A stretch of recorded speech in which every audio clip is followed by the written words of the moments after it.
정치가 있는 저녁 정가는 조혜진 국민의힘 의원 그리고 김영배 더불어민주당 의원과 함께 정치권 소식 다뤄보겠습니다. 안녕하세요. 반갑습니다. 어서 오세요. 네. 자, 서해 공무원 피격 사건과 관련해서 검찰이 서욱 전 국방부 장관 그리고 김홍희 전 해양경찰청장의 구속영장을 청구를 했습니다. 서해 피살 사건 관련 감사원 발표가 나온 지 한 나흘 만인 것 같고요. 네. 공교롭게도 또 오늘 지방검찰청에 대한 이제 국정감사가 있던 날이기도 했습니다. 그날 그 당일 이렇게 검찰이 또 영장 청구하는 것도 이렇게 흔한 일은 아닌 것 같은데요. 어떻게 보셨습니까? 국정감사 때는 오히려 더 시끄럽죠, 뭐. 그렇습니까? 국정감사 때는 오히려 그 정치적 쟁점, 정쟁, 여야 간에 뭐 서로 그 상호 간의 공격, 그러다 또 고소고발도 많아지고, 요 근래에 의원 상호 간에 여야 정당 상호 간에 고소고발한 것도 윤리 제소, 이것도 이 국정감사 기간에 다 벌어진 거거든요. 평소보다 더 전쟁터입니다. 그래서,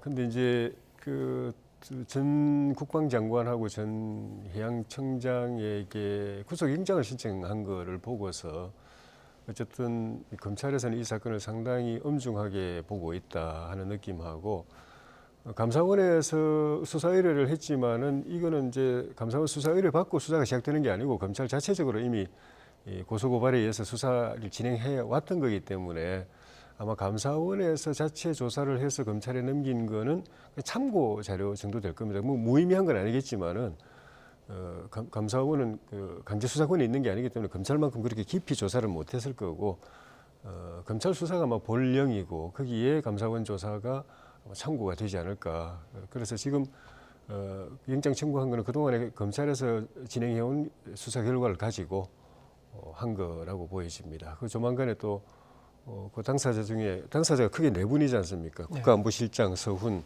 국방장관 서욱, 또 국정원장 박지원, 또 통일부 장관 또 이인영, 이 네 분이 그 당시에 이제 사건 대책 회의를 했기 때문에 나머지 이 서훈 국정원장하고 또 그 누구죠, 저기 박지원 네. 박지원 국방장관하고 서훈 전 안보실장에 대해서도 뭔가 좀 소환 조사가 있지 않겠나 생각이 듭니다. 네. 감사원 조사는 이제 불응했지만은 그건 이제 강제 수사권이 없으니까 검찰에서 소환하면 아마 거기 가서는 이야기를 하지 않나 할 걸로 보여집니다. 네, 지금 뭐 흐름으로 보면은 서훈 전 국가안보실장 그리고 박지원 전 국정원장에 대한 소환 조사도 곧 이루어질 것으로 보인다. 이게 전 정권의 이제 장관급 인사에 대한 그 영장 청구는 이제 이번 사건과 관련해서 처음이란 말이죠. 좀 앞으로 이제 속도가 붙을 것 같습니까? 예, 지금 잘 짜여진 각본대로 착착 진행된다고 보이거든요. 네. 그러니까 감사원의 중간 발표도 결국 감사원법을 위반해서 감사위원회 의결 없이 강행한 거잖아요. 네. 감사위원들이 대부분 반대했다고 하는데 발표도 강행을 했고 절차도 위반했고요.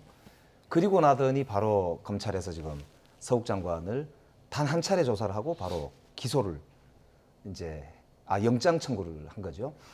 그런데 이 내용이 두 가지입니다. 하나는 밈스라고요.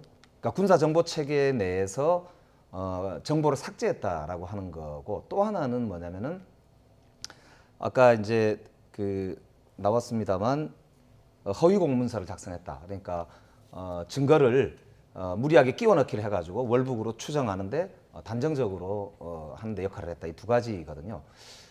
이것도 사실 굉장히 말이 안 되는 혐의예요. 특히 밈스 같은 경우는 이런 겁니다. 그러니까 10개 기관에다가 배포를 하고 나서 판단을 했어요, 정보를. 그 회의를 끝나고 나면은 이건 아주 민감한 정보 자산이기 때문에 감청, 도청 이런 것들이잖아요. 그러니까 당연히 이거는 한미연합 자산이기도 하고 하니까 필요 없는 기관에게는 다시 걷어들여서 원본은 그대로 있고 나머지가 그냥 이렇게 다른 기관에는 계속 보관할 이유가 없기 때문에 삭제를 한 일종의 쓰레기를 버린 것에 해당하는 것인데, 그거를 이제 위법이라고 지금 몰아가고 있는 거거든요. 그래서 저희들이 질문을 했지 않습니까? 원본 중에 삭제된 게 있느냐, 없어진 정보가 있느냐? 아닙니다. 거기다가 도주의 우려가 있느냐? 아닙니다. 지금 대부분의 증거들은 국가기관에 다 남아 있거든요. 그렇기 때문에 이거는 이 소위 구속영장의 취지하고 전혀 안 맞는데 제가 보기에는 뭐냐면은 윗선으로 그러니까 서훈실장이나 박지원 원장한테 물어볼 내용이 없다는 거예요. 제가 보기에. 그러다 보니까 무리하게 서욱 장관을 엮어서 그 다음에 어떻게 해보려고 하는 시도 아니냐 이렇게밖에 사실은 안 보입니다. 이게 이제 유병호 사무총장이 법사위에서 답변을 하는 걸 보고 제가 깜짝 놀랐었는데 감사를 왜 개시했냐고 물어보니까 TV를 보다가 감사를 해야 되겠다는 생각이 들어서 감사를 시작했다는 거예요. 이걸 누가 믿겠습니까? 얼마나 답변이 궁색하면 TV를 보다가 본인이 결정을 했다. 그리고 더 이상한 거는 감사원이 사무총장이 결정을 하면 그게 감사가 개시가 되는 시스템이라는 게 이게 정말 감사원의 오늘의 현 주소를 그대로 보여주는 겁니다.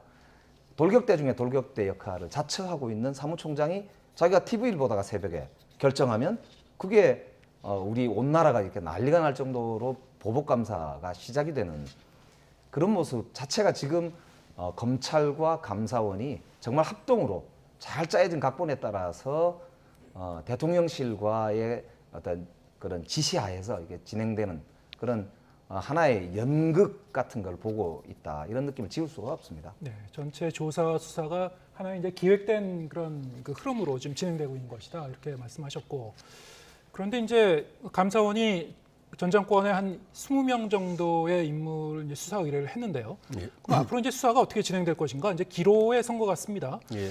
이 2명에 대한 그 영장이 발부가 될지, 과연 이제 이 증거인멸과 도주의 이 가능성이 있는 건지, 예. 이게 전 정권의 이제 장관급 인사인데요. 예. 과연 그 도주의 가능성이 있다고 볼 수 있는 건지, 그리고 지금 말씀하셨다시피 이제 이게 군사 관련 자료와 이제 관련된 것들인데. 예. 이분들은 이제 이 퇴직하고 나왔단 말이죠. 예. 군에 이제 자료가 있는 것이고 그 증거인멸의 또 가능성이 있는 것인지 이건 법원이 어떻게 판단할 것 같습니까?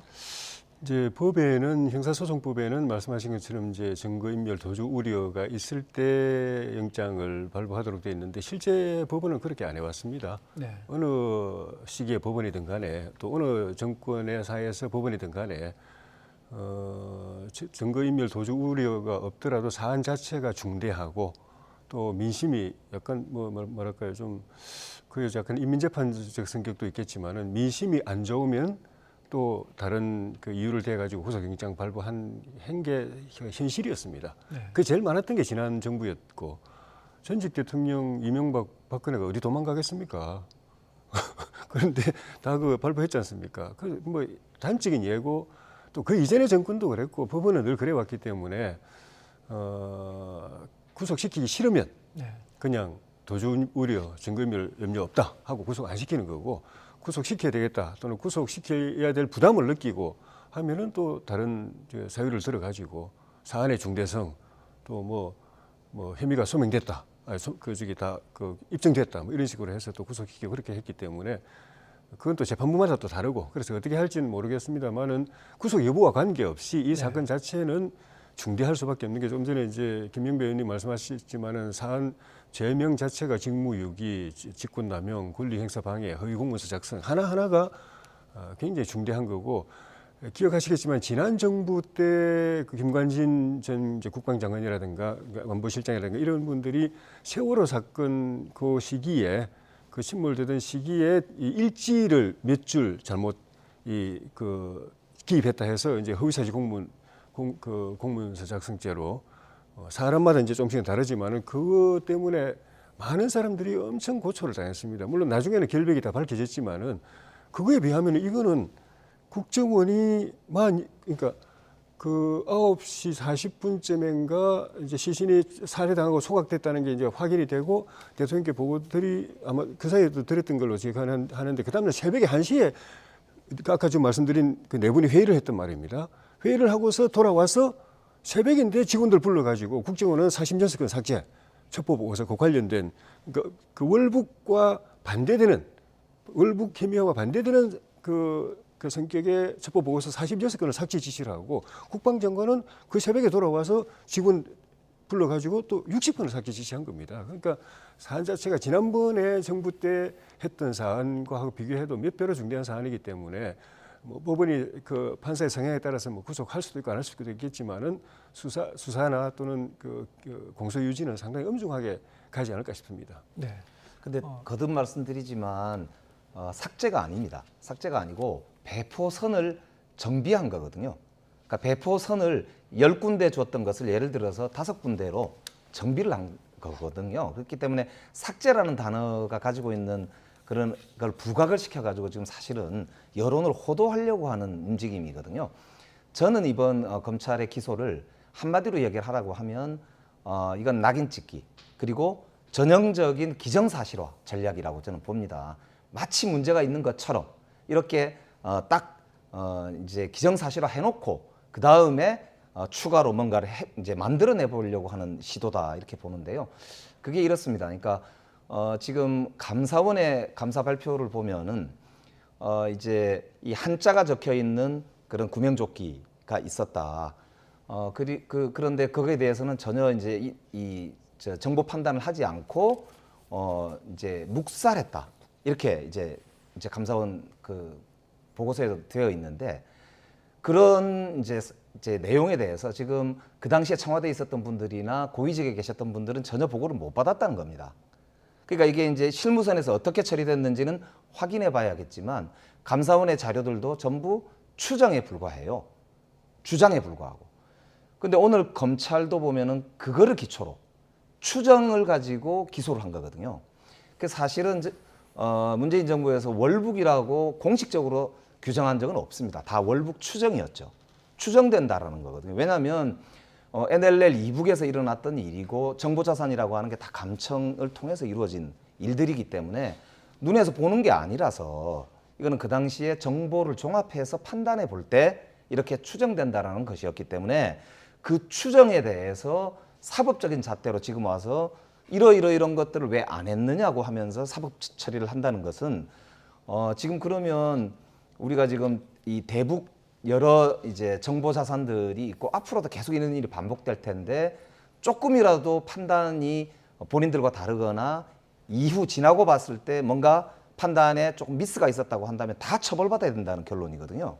그러니까 이거는 남북관계 특성이나 아니면 정보의 특성에 대해서 전혀 모르는 그런 상황에서 이 사법적인 잣대로 뭔가 정치적인 목적을 달성하려고 하는 거 아니냐라는 이제 의심이 강하게 들 수밖에 없는 상황입니다. 네. 이번 사건과 관련해서 국민의힘에서는 이른바 이 문재인 전 대통령이 이제 서면 보고를 받고 나서 그 3시간 동안 뭐 어떤 일이 있었는지 예. 그 진상을 밝히라고 이제 계속 지금 문제 제기를 하고 있습니다. 예. 지금 말씀하신 대로 이제 사건과 관련해서 이제 완전히 실체가 밝혀지지 않은 부분들이 좀 많이 남아 있고요. 예. 그건 이제 검찰 수사에서 좀 더 시시비비가 가려져야 되겠습니다만 예. 예. 앞으로 이제 윗선 수사가 어디까지 갈 것인가, 그리고 이게 문재인 전 대통령과 관련된 거라면은 과연 문재인 전 대통령의 그 입장을 직접 들을 수 있을 것인가, 이런 것도 좀 앞으로 이제 관건이 될 것 같은데 어떻게 전망하시는지요? 그거는 수사 결과 진행 상황에 따라 다르겠지만은 네. 지금 상황을 보면은 문 대통령에 대한 조사는 불가피한 것 아닌가. 네. 감사원이 강제 수사를 하지 않고 그냥 이미 조사를 한 것만 가지고도 대통령에게서 확인해야 될 사안들을 이미 발견을 했거든요. 네. 근데 그 지금 두 분이 이제 강제 수사 대상이 됐고 또 박지원 또 서훈 이 두 분도 그 대상이 될 가능성이 많고 그리고 그 두 분 이외에도 그분들이 뭐 인신 구속이 안 된다고 하더라도 이미 그 아래선에서, 그러니까 이 사건 구조는 최고 의사결정권자 문재인 대통령이 계시고 그다음에 4사람의 관계장관들이 있고 그 밑에 이제 실행 직접 부서인 해경청장이 있고 하지만은 감사원이 20명을 수사 의뢰했듯이 그 실무자들이 다 관여가 돼 있던 겁니다. 그 6분만 한 게 아니고 수많은 실무자들이 그 실무 작업을 했기 때문에, 예를 들면 자료 지우는 것도 실무자 불러서 한 거거든요. 그 장관이 직접 한 게 아니고, 그러니까 아는 사람이 너무 많은 거죠. 그래서 이미 기초 조사는 다 끝났고 제가 그 여러 가지 상황을 볼 때 사실 확인이 됐고 그 관계 장관들의 그 혐의도 대충 이제 입증이 됐고, 결국 대통령께서 그 과정에서 어떤 역할을 했었는가, 그 중에 하나가 지금 말씀하신 대로 그 3시간 동안에 대통령이 움직였으면은 살릴 수도 있었는데 그 살릴 노력을 했느냐. 특히 북한하고는 뭐 거의 뭐 직통이 그 소통이 되는 상황이 있는데 북한 측에다가 알리고 그 빨리 좀 돌려달라고 이런 노력을 했느냐. 안 했느냐, 또 했는데 북한이 안 들은 거냐, 아니면 아예 안 했느냐. 박근혜 대통령 7시간 동안에 그 구조 노력을 다 했는데도 결과적으로 제대로 구조를 못했기 때문에 결국 탄핵까지 몰아갔거든요. 네. 그럼 그만큼 이건 엄중한 상황이 돼버렸고, 그거 하나 하고 그 다음에는 이제 나중에 이것을 최초 발표 때 없었던 건데 나중에 최종적으로 결국 그 월북으로 추정으로 이렇게 발표하는 과정에서 대통령께서 어떤 역할을 하셨느냐. 최초 발표는 그런 혐의가 없었는데 대통령께서 이거는 뭐 그런 거 아니냐 이런 식으로 어떤 언지를 주셨느냐 아니냐 그것도 조사 대상이죠. 네. 예, 그런 거 하려면은 결국은 대통령께서도 어떤 행토든지 간에 뭐 서면 조사든 뭐 어떤 행토든지 간에 조사에 임하시고 본인과 관련된 사항에 대해서 정확하게 말씀을 하셔야죠. 근데 이게 3시간의 진실 이런 말씀 하시는데요. 이게 사실 굉장히 황당한 모략입니다. 왜냐하면 저 3시간이라는 게 뭐냐면 그런 거예요. 9월 21일 날 저녁 6시경에 대통령이 보고를 받으셨어요. 2일. 예. 22일. 예. 그리고 9시경에 이제 사망을 하지 않습니까? 근데 이게 이제 그 3시간 동안 이 우리 정보자산에 의해서 쭉 국회 국방에 보고된 내용을 보니까 처음에는 우리 군 당국도 이게 이제 북한 측에서 사살할 것이다라고 하는 정보가 처음에 있었던 게 아니라는 거죠. 그런데 저녁 8시부터 한 9시 반, 그 사이 한 1시간 반 정도의 기간 동안에 갑작스럽게 해군과 이제 그 북한이죠. 북한의 해군 당국의 움직임이 이상하게 잡혀서 그때 이제 우리도 당국에서도 이제 난리가 났었다는 거거든요. 그러니까 그렇기 때문에 그걸 대통령이 그런 긴박한 상황을 실시간으로 보고받지 못했기 때문에 처음에 보고받았을 때는 NLL 넘어서 이제 우리 사람이 실종이 됐고 그게 이제 북한 쪽에 아마 잡혔던지 뭐 그런 것 같다 이런 보고를 받으신 거거든요. 그렇기 때문에 결과적으로 지금 와서 그게 왜 3시간 동안 아무것도 안 했느냐 이렇게 하는 거는 사실은 어불성설이고요.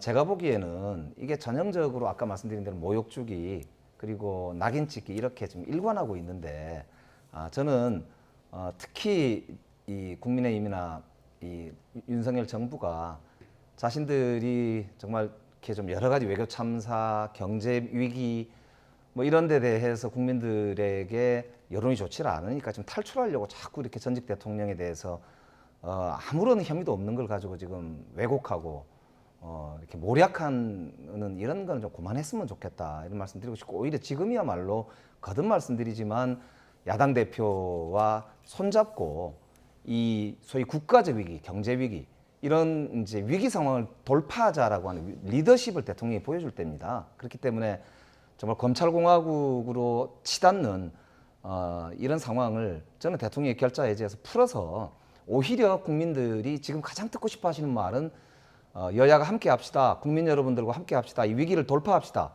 이런 리더십이다. 저는 그런 말씀을 꼭 드리고 싶습니다. 예, 알겠습니다. 앞으로 이제 검찰 수사가 계속 진행되니까요. 뭐 어떻게 진행되는지 좀 잘 지켜보기로 하고요. 마지막으로 지금 이제 국정감사 지금 상황에 대해서 좀 중간 진단을 좀 해봤으면 좋겠습니다. 지금 첫째 주, 둘째 주 지났고 이제 반환점은 이제 돌았는데요. 사실 이제 이번 국정감사 같은 경우에는 각 상임위마다 워낙이 지금 이 여야의 대치 전선이 뚜렷하기 때문에 정책 감사보다는 아무래도 이제 좀 정쟁에 가까운 그런 공방이 좀 많이 벌어지는 거 아니냐. 좀 국민들의 좀 실망이 크다 이런 얘기도 좀 많이 나오고 있고요. 예. 가령 예를 들어서 오늘 같은 경우에 이제 경기도를 상대로 한 행안위 이 국감에서는 또 이른바 이제 이재명 대표에 대한 의혹 자료 제출을 놓고 뭐 고성이 좀 오가기도 했습니다. 또 파행이 되기도 했고. 게다가 이제 문체위 같은 경우는 이제 김건희 여사의 허위 이력 논란이 다시 이제 도마에 오르기도 했고요. 이게 지금 어떤 정부의 정책이라든가 현안에 대해서 직접적인 질의를 하고 이런 것보다는 상대방에 대한 어떤 그 시비를 이제 따지고 문제 제기를 하는 이런 과정에서 상당히 좀 그 시끄러운 그런 그 충돌이 일어나는 걸 많이 볼 수 있었습니다. 어떻게 보셨습니까? 제가 이 자리에서 여러 차례 반복을 하게 되는데 이재명 대표 때문에 결국은 정치가 엉망이 되고 국회도 제대로 안 돌아가고 국정감사도 정상적으로 안 될 거다라고 뭐 여러 차례 이야기할 수밖에 없었던 게 이 대표가 출마하신 게 잘못된 거죠. 국회 들어오시고 당 대표 되시고 그런데 본인은 사법 리스크가 뭐 역대 이 정도 웬만한 국회의원도 사실 이 정도로 여러 혐의, 중대한 혐의를 받고 있는 사람이 없었는데 대통령 후보 또 다시 당 대표가 된 분이 이러면은 또 본인이 그걸 다 공사를 구분해가지고 내 사건은 내 사건대로 내가 알아서 대처하겠다. 당은 일체 관여하지 말라. 내 변호인단 꾸려가지고 법적으로 대응할 테니까 정치는 정상적으로 해라. 협조할 건 협조하고 견제할 건 견제하고 민주당이 야당으로서 해야 될 일 제대로 해라. 그건 관계하지 마라. 이러면은 관계 없는데 이번 또 그런 게 아니잖아요. 그러니까 그렇게 안 하고 민주당을 총동원해가지고 이게 방탄을 하기 위해서 자기 당 대표가 또 됐던 것이고 그러다 보니 결국 이제 그렇게 돼가지고 결국 이제 이재명 국감이 되어버렸고 또 한편으로서 민주당은 또 이제 이건희 국감을 하고 김건희 국감을 하고 있는데 저는 대선 과정에서는 뭐 좀 지나치지만 그래도 그 상대 후보 진영에 대해서 공격적 측면에서 또 그렇게 그 후보 부인에 대해서 그렇게 할 수 이해한다면 할 수 있는데 대선 끝나면 좀 끝날 줄 알았거든요. 네.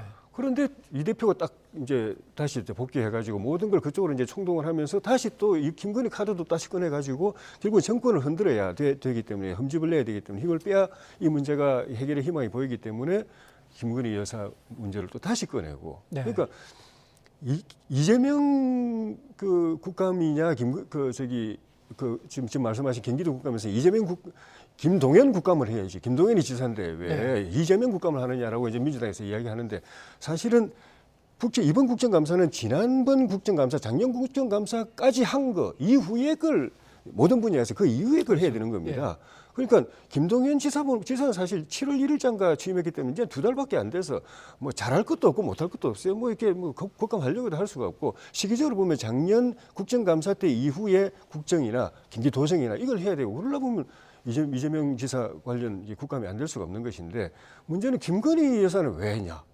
이분은 무슨 대통령하고 결혼도 하시기 전에 있었던 개인적인 일을 국감장에 끌고 와가지고 이렇게 하니까 결국은 이재명 리스크가 저렇게까지 또 번지는구나라는 생각이 들어서 빨리 하여튼 이 문제, 사법적인 문제가 빨리 정리가 됐으면 좋겠다. 알겠습니다. 결론이 났으면 좋겠다는 생각입니다. 말씀하신 게 이제 지금 그 전국 상황이 마치 대선 3라운드처럼 된 것이다. 그러니까 대선 끝나면은 달라질 줄 알았다는 게 그야말로 민주당의 입장이에요.